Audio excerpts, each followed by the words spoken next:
Assalamualaikum warahmatullahi wabarakatuh. Perkenalkan, nama saya Ratih Rahmawati. Saya salah satu mahasiswi PPG dalam jabatan Angkatan 2 tahun 2023. Hari ini 4 Desember tahun 2023, saya akan melaksanakan uji kinerja praktik pembelajaran Sistem Hukum dan Peradilan di Indonesia dengan menggunakan model Problem Based Learning atau PBL. Selamat menyaksikan. Assalamualaikum warahmatullahi wabarakatuh.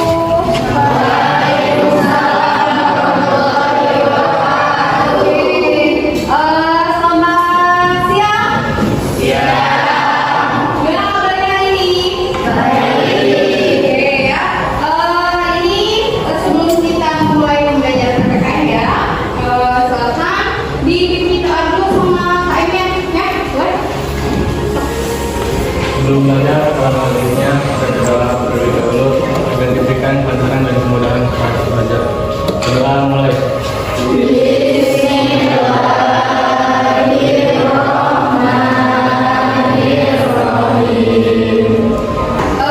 Kalian tadi udah ya berdoa. Hari ini Ibu absen terlebih dahulu ya. Anissa Nur Hasan ada? Oke, Anissa ada. Armandi ada? Oke. Cantika ada. Sumali, Syafrunia ada. Tia ada. Pina. Oke ya. Kalian ya yang hadir hari ini semoga diberikan kesehatan dan kelancaran ya untuk yang tidak hadir, yang sudah hadir semoga segera sembuh. Oke. Hari ini kita belajar mengenai tentang sistem hukum dan peradilan di Indonesia. Ini masih berkaitan dengan materi bab 3 kelas 11 ya. Ini materi ketiganya kalau kemarin. Nah, ini yang sistem hukum dan peradilan di Indonesia, kompetensi dasarnya itu ada mensyukuri nilai-nilai dalam sistem hukum dan peradilan di Indonesia sesuai dengan Undang-Undang Dasar Negara Republik Indonesia tahun 1945, bentuk pengabdian kepada Tuhan Yang Maha Esa. Nah, ini indikator pencapaiannya yaitu yang pertama adalah yang menunjukkan sikap suku sebagai cerminan adanya sistem hukum dan peradilan di Indonesia sebagai anugerah Tuhan Yang Maha Esa. Lalu kedua, menunjukkan sikap disiplin terhadap aturan sebagai cerminan sistem hukum dan peradilan di Indonesia. Indikatornya yaitu berpegang pada peraturan sekolah dan penerapan sikap patuh dan disiplin di sekolah. Lalu yang ketiga, mendeskripsikan sistem hukum dan peradilan di Indonesia sesuai dengan Undang-Undang Dasar. Nah, Undang-Undang Dasar Negara Republik Indonesia tahun 1945. Ada menganalisis sistem hukum, menguraikan sistem peradilan di Indonesia dan menelaah perilaku yang mencerminkan kepatuhan terhadap hukum. Lalu ini menyaji hasil penalaran tentang sistem hukum dan peradilan di Indonesia dengan Undang-Undang Dasar Negara Republik Indonesia tahun 1945. Nah, di sini menyaji hasil penalaran perilaku yang mencerminkan kepatuhan terhadap hukum dan perilaku melawan hukum, lalu mengoperasikan alat teknologi berupa handphone. Nanti ya di akhir kita akan ada quiz. Oke, itu adalah kompetensi dasar yang akan disampaikan. Namun di sini tujuan pembelajarannya, oke, disimak baik-baik ya. Yang pertama adalah peserta didik menganalisis sistem hukum di Indonesia. Ini materi yang waktu minggu kemarin disampaikan ya. Nah, terus ada peserta didik menguraikan sistem hukum dan peradilan di Indonesia. Lalu peserta didik mampu menelaah perilaku yang mencerminkan kepatuhan terhadap hukum dan perilaku melawan hukum. Peserta didik menyaji hasil penalaran perilaku yang mencerminkan kepatuhan terhadap hukum dan perilaku melawan hukum. Nah, sama yang terakhirnya adalah peserta didik mampu memahami ya dan menguasai tentang perilaku dan ya perilaku yang mencerminkan kepatuhan terhadap hukum dan perilaku melawan hukum dengan menggunakan aplikasi tersebut. Oke? Ada yang masih ingat nggak materi minggu kemarin? Yang, ayo silakan, boleh. Silakan. Nih. Kita belajar mengenai pengertian hukum. Hukum adalah sebuah peraturan yang berisi norma maupun sanksi yang dibuat oleh manusia yang bertujuan mengatur kehidupan manusia, tingkah laku manusia demi menjaga ketertiban dan keadilan dan mencegah terjadinya kekacauan, keributan, dan perpecahan. Oke, ada lagi yang masih ingat materi hukum ini? Oke, silakan Mek. Kita belajar tentang unsur-unsur hukum. Pertama, peraturan mengenai tingkah laku manusia dalam pergaulan masyarakat. Kedua, peraturan itu diadakan oleh badan-badan resmi yang berwajib. Ketiga, peraturan itu bersifat memaksa. Dan keempat, saksi terhadap pelanggaran peraturan tersebut adalah tegas. Oke, itu adalah materi hukum marin. Kita belajar mengenai tentang sistem hukum dan peradilan Indonesia, pengertian hukum, macam-macam hukum, hukum menurut sumbernya, hukum menurut waktu berlakunya. Nah itu ya masuk ke dalam sistem hukum dan peradilan Indonesia. Sekarang Ibu minta kalian berdiri semua, yuk. Kita ini dulu nyanyikan lagu nasional ya. Nih, kita sempurna ya, HP-nya ditaruh, tidak ada yang pegang. Oke.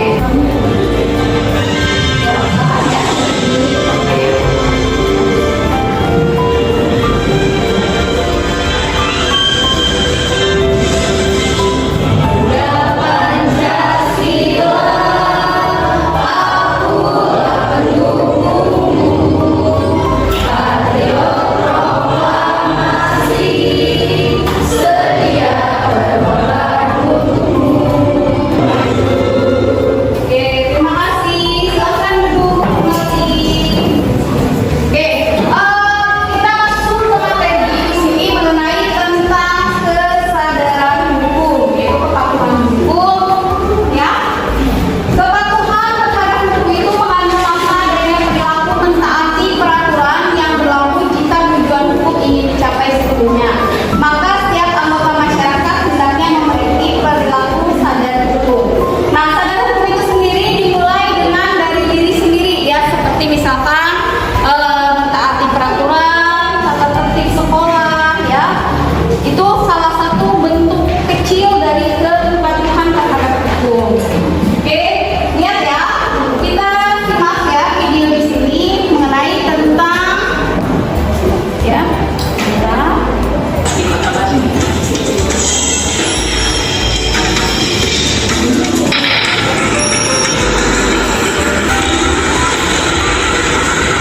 Kalau tadi masih mengendarai berarti mas SIM-nya sudah mati. Ini melanggar, nah bisa 2 pasal. Pasal Surabaya tanggal 8 bulan 5 2019. Sekarang udah 10 tahun. Jadi SIM ya, SIM itu ada waktu berlakunya, biasanya itu 5 tahun ya. Jadi kalau misalkan kamu SIM-nya itu sudah lewat lebih dari waktu yang ditentukan, misalkan contoh expirednya itu hari ini, maka besok itu ya udah tidak berlaku. Jadi harus segera buat lagi, makanya perpanjang SIM diusahakan maksimalnya itu ya 1 minggu ya, 1 minggu sebelum jatuh tempo expirednya ya. Standar nasional Indonesia. Oke, bagus ya. Ini tadi mengenai tentang kasus ya yang sering terjadi di lingkungan sehari-hari. Coba sekarang Ibu tanya nih, ada yang tahu sikap seperti apa nih yang sesuai dengan video tersebut harusnya? Oke, silakan nih. Sikap pengendara motor yang tidak tertib lalu lintas, pengendara tidak menggunakan lampu yang sesuai dengan ketentuan. Oke, bagus. Terus lalu bagaimana nih pemberian sanksinya? Harusnya ada yang bisa ya, silakan. Diberikan sanksi tilang, yaitu dengan ditahannya SIM pengemudi motor tersebut dan pengendara wajib mengikuti sidang tilang dari Kejaksaan Negeri. Oke, terus nih ada lagi yang bisa memberikan tanggapannya dari video tadi. Oke, silakan. Ayo. Kalau kita mau mengendarai motor, maka harus sesuai dengan tata tertib berlalu lintas, seperti memakai helm sesuai dengan standar SNI, membawa kelengkapan surat seperti STNK dan SIM. Oke, bagus ya. Nah, jadi kalian sudah tahu ya, ini dari video yang saya kita lihat ya. Ciri-ciri orang yang memiliki kesadaran hukum, yang pertama adalah memahami dan mematuhi peraturan perundang-undangan yang berlaku, mempertahankan tertib hukum yang ada dan menegakkan kepastian. Itu adalah ciri-ciri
lalu kalian amati, lalu nanti ibu bagikan LKPD-nya ya. Nanti setelah dibagikan LKPD diisi ya, terus kalian isi dari LKPD itu kalian buat di aplikasi Canva ya, untuk dipresentasikan di depan. Tuh, silakan ya. Ibu hitung sampai 10 ya. Oke, hitung mundur. 10, 9 ya. 5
ya. Boleh dari kelompok lain. Sambil dijelaskan silakan sambil diperlihatkan semuanya. Boleh disediakan sebelah kanan. Nanti sambil dilihat ini ya. Assalamualaikum warahmatullahi wabarakatuh. Namanya dari kelompok motor yang mempresentasikan hasil analisis kasus bullying. Kasus perundungan yang dilakukan antar siswa di SMP 2 Cimalangu dan diupload lewat media sosial. Kasus perundungan tersebut dilakukan setelah pulang sekolah. Latar belakang terjadinya perundungan tersebut yaitu karena pelaku MK tidak terima korban berinisial FF usia 14 tahun mengaku sebagai bagian dari kelompok barisan siswa atau bisa disebut BASIS. Motifnya, korban mengaku menjadi anggota kelompok barisan siswa padahal dia bukan sebagai anggota kelompok ini, sehingga memicu perselisihan yang mengakibatkan pelaku MK dan PS melakukan perundungan hingga korban FF trauma. Bahkan teman-temannya untuk membantu ia agar dapat melakukan dengan baik. Ada yang bertanya? Oke, silakan. Ada yang mau bertanya? Silakan berdiri nih. Untuk kasus bullying itu terdapat dalam pasal berapa? Pasal 371 KUHP tentang penganiayaan dengan ancaman maksimal 2 tahun 8 bulan pidana penjara. Oke. Ada lagi? Tidak? Ada lagi nggak? Sekian dari kelompok kami, kurang lebihnya mohon maaf. Wassalamualaikum warahmatullahi wabarakatuh. Oke. Tulis semuanya ya.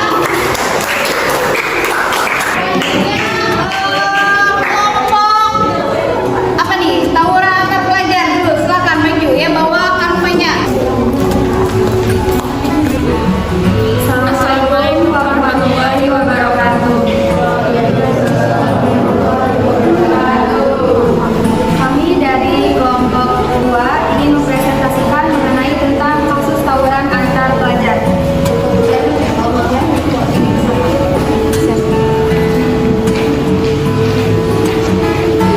Faktor penyebab siswa melakukan tawuran diantaranya adalah lingkungan keluarga yang tidak sehat atau hubungan orang tua yang tidak harmonis, kemudian pengaruh pergaulan, kemudian gengsi dan harga diri sering menjadi faktor penyebab tawuran yang utama, khususnya bagi anak laki-laki. Mereka akan merasa sebagai laki-laki sejati ketika berhasil memenangkan pertandingan adu fisik seperti tawuran. Kemudian, sifat pelajar yang taat hukum diantaranya adalah mengenakan pakaian atau seragam yang dianjurkan oleh sekolah, kemudian sopan kepada guru dan pegawai lain di lingkungan sekolah, tidak berbohong kepada teman, guru dan orang lain yang ada di lingkungan sekolah, menghormati perbedaan dengan agama yang lain yang ada di lingkungan sekolah, kemudian menjaga nama baik sekolah dengan menjauhi perbuatan negatif, dan jika melakukan kesalahan tidak takut untuk mengakui dan memperbaikinya. Apakah ada yang ingin ditanyakan? Mau ditanya aja?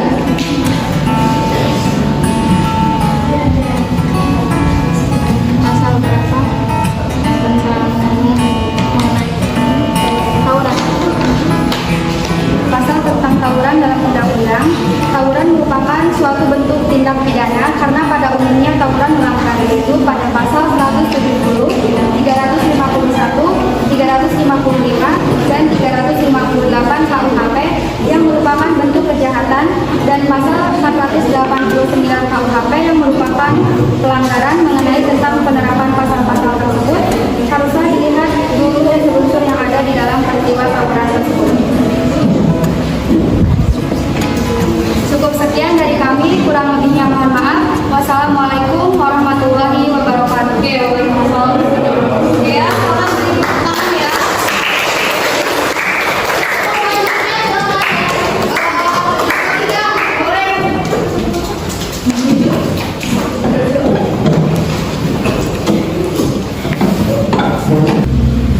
Assalamualaikum warahmatullahi wabarakatuh.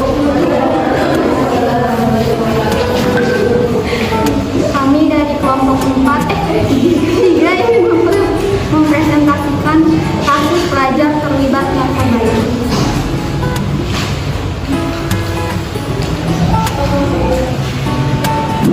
Keterlibatan pelajar dalam pengedaran narkoba. Pelajar tersebut sudah lama menjadi kurir melakukan transaksi jual beli narkoba jenis ganja. Bahkan di tangan pelaku, polisi menemukan dia mengamankan 5 paket ganja berbentuk plastik jenis dan uang tunai sebesar 200.000 rupiah. Mengenai kasus tersebut? Ada yang mau ditanyakan? Ada. Oke. Oke, silakan. Sekian dari kami. Wassalamualaikum warahmatullahi wabarakatuh.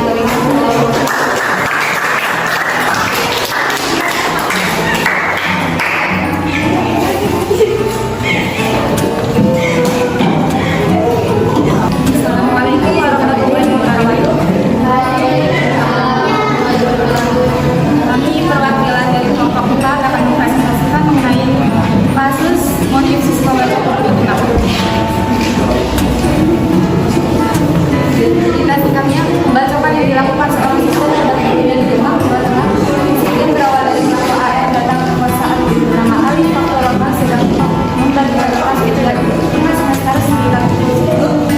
Pelaku masuk dengan mengucapkan salam lalu membaca bukunya itu sebanyak 3 kali.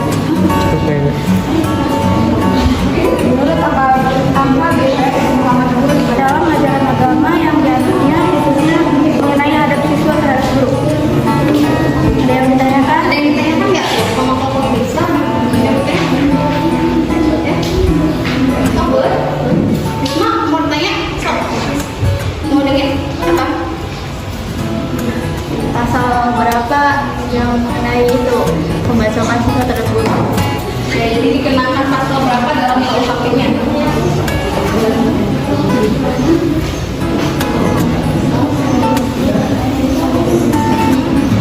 Pasal 354 KUHP berbunyi, barang siapa saja melukai berat orang lain diancam karena melakukan penganiayaan berat dengan pidana penjara paling lama 8 tahun.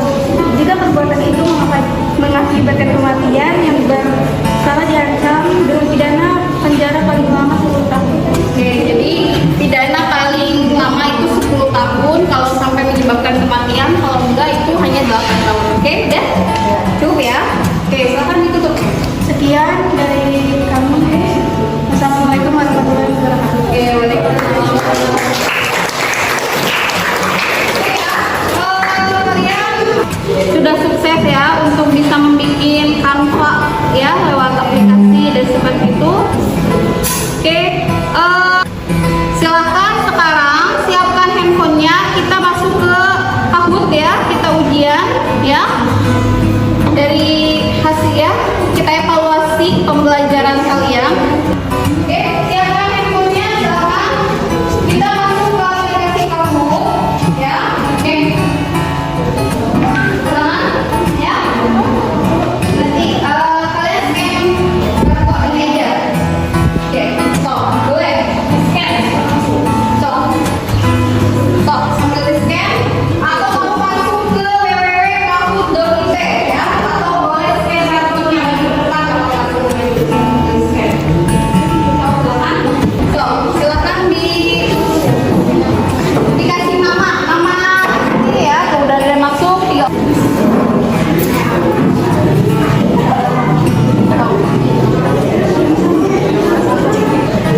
Oke, sudah masuk ya. Kita mulai sekarang ya.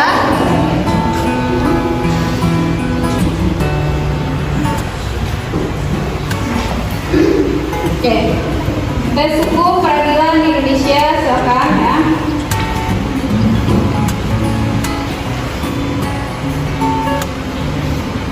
Pengadilan tingkat kedua, lihat di situ nanti ada ya.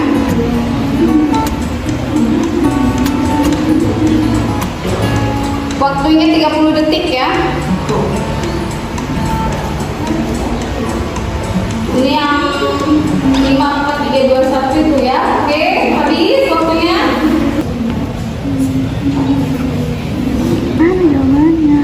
Fasilitas Oke, ini siapa yang pertama? Oke, Meti. Oke, langsung. Gambar apa itu? Ya? Yuk. Waktunya 11 detik lagi. 10.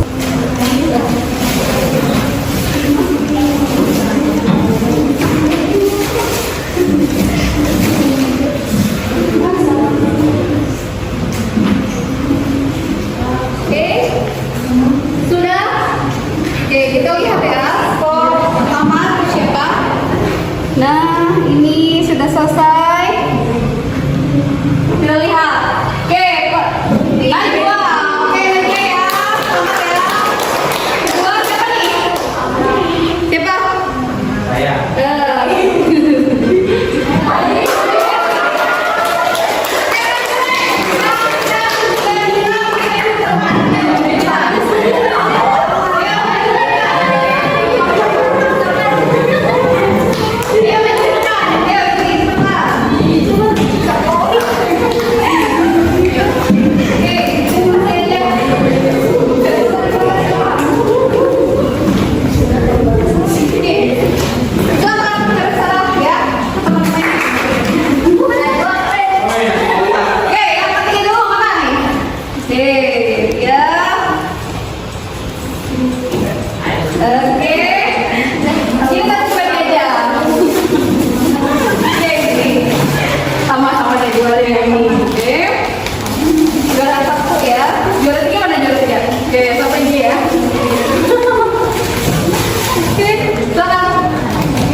Jadi kalian di sini refleksi ya dari yang tadi kita pelajari. Oke? Ada yang bisa merefleksikan pertemuan kita hari ini? Silakan. Apa yang dapat kalian pelajari hari ini? Suka nggak belajarnya hari ini? Ya. Oke. Tapi kalau keseringan nanti ibu tekor juga. Oke, boleh. Silakan ya. Siapa yang dapat merefleksikan kesimpulan pembelajaran hari ini? Silakan. Siapa? Oke, silakan. Ciri-ciri seorang yang memiliki kesadaran hukum adalah memahami dan mematuhi peraturan perundangan yang berlaku, mempertahankan tertib hukum yang ada, dan menegakkan kepastian hukum. Sikap dan perilaku seorang dapat dikategorikan menjadi dua, yakni sikap dan perilaku sesuai hukum yang berlaku atau sikap dan perilaku tidak sesuai hukum yang berlaku, pelanggaran hukum. Oke, ada lagi yang bisa merefleksikan pembelajaran hari ini? Silakan. Oke, biar. Untuk hari ini kita belajar mengenai tentang sanksi terhadap pelanggaran itu amat banyak ragamnya. Misalnya sanksi hukum, sanksi sosial, dan sanksi psikologis. Sifat dan jenis sanksi dari setiap norma atau hukum berbeda satu sama lain. Akan tetapi dari segi tujuan yang sama, yaitu untuk mewujudkan ketertiban dalam masyarakat. Oke, bagus ya. Tenang. Oke, jadi dari sini kita belajar ya mengenai tentang mencerminkan perilaku yang sesuai dengan hukum itu ya. Kepatuhan terhadap hukum itu bisa dilaksanakan dalam kehidupan sehari-hari. Contohnya kamu mentaati tata tertib sekolah ya, termasuk misalkan di lingkungan keluarga, di lingkungan masyarakat ya. Itu dan norma-norma juga merupakan salah satu masuk ke dalam kepatuhan terhadap hukum. Oke, saya harap nanti kalian bisa terus semangat belajar. Nanti kita minggu depan kita masuk ke materi tentang perdamaian ya. Indonesia dalam dunia internasional. Oke. Cukup sekian pembelajaran ibu hari ini. Kurang lebihnya ibu minta maaf. Wabillahi taufiq wal hidayah. Wassalamualaikum warahmatullahi wabarakatuh.